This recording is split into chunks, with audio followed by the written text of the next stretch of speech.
एक तरफ बम गिर रहे हैं, दूसरी तरफ बयान वीरता चल रही है और बीच में खड़ा है भारत। ईरान और इजराइल के बीच जंग अब अपने सबसे खतरनाक मोड़ पर पहुंच चुकी है और जब अमेरिका भी इसमें अपनी चालें चल रहा है तो सवाल उठता है, भारत किस ओर जाएगा? किसके साथ खड़ा होगा भारत, जो वर्षों से उसका सैन्य साझेदार है, या वो जिससे उसकी ऊर्जा सुरक्षा जुड़ी है? ईरान और इजराइल की जंग अब सिर्फ दो देशों की लड़ाई नहीं रही, ये एक वैश्विक रणनीतिक परीक्षा बन चुकी है और इस परीक्षा में सबसे बड़ा सवाल भारत के सामने खड़ा है।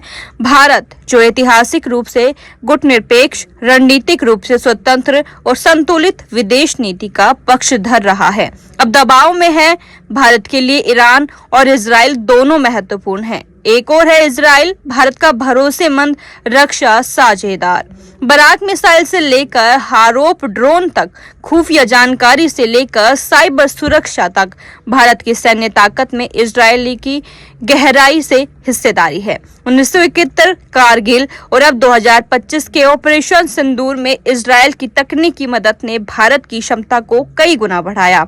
दूसरी ओर है ईरान, चाबहार बंदरगाह, कच्चा तेल, मध्य एशियाई संपर्क और INSTC जैसी परियोजनाओं के जरिए भारत की ऊर्जा और व्यापारिक सुरक्षा में अहम भूमिका निभाता है।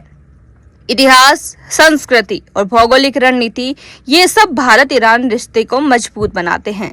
लेकिन 2025 के बदलते परिदृश्य में समीकरण बदल रहे हैं, जब इजरायली प्रधानमंत्री नेतन्याहू भारत को व्यक्तिगत रूप से अपने देश की सुरक्षित स्थिति बताते हैं, जब इजरायली हथियार भारत की सीमाओं पर पाकिस्तान समर्थित आतंकवाद के खिलाफ सबसे अहम हथियार बनते हैं। पहलगाम हमले पर इजरायल भारत के साथ खड़ा होकर पाकिस्तान को वैश्विक मंचों पर बेनकाब करता है, तो वहीं दूसरी ओर ईरान न सिर्फ इस मुद्दे पर चुप्पी साधे रहता है, बल्कि कुछ अप्रत्यक्ष बयानों से पाकिस्तान के पक्ष में दिखता है।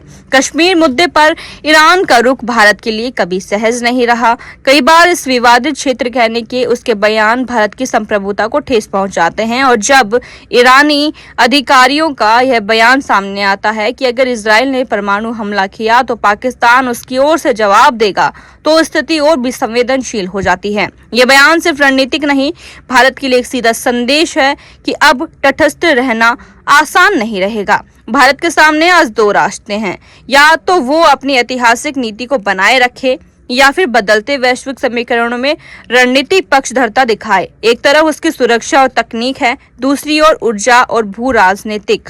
आखिर अब कौन सा रास्ता चुनेगा भारत? ये फैसला सिर्फ सरकार का नहीं, बल्कि भारत की आने वाली पीढ़ियों के भविष्य को तय करेगा। इस खबर पर आपकी क्या राय है, हमें कमेंट करके जरूर बताइए। फिलहाल के लिए मुझे दीजिए इजाजत। ऐसी ही देश विदेश की जुड़ी तमाम खबरों को देखने के लिए बने रहिए हमारे साथ जनता दरबार न्यूज पर। नमस्कार।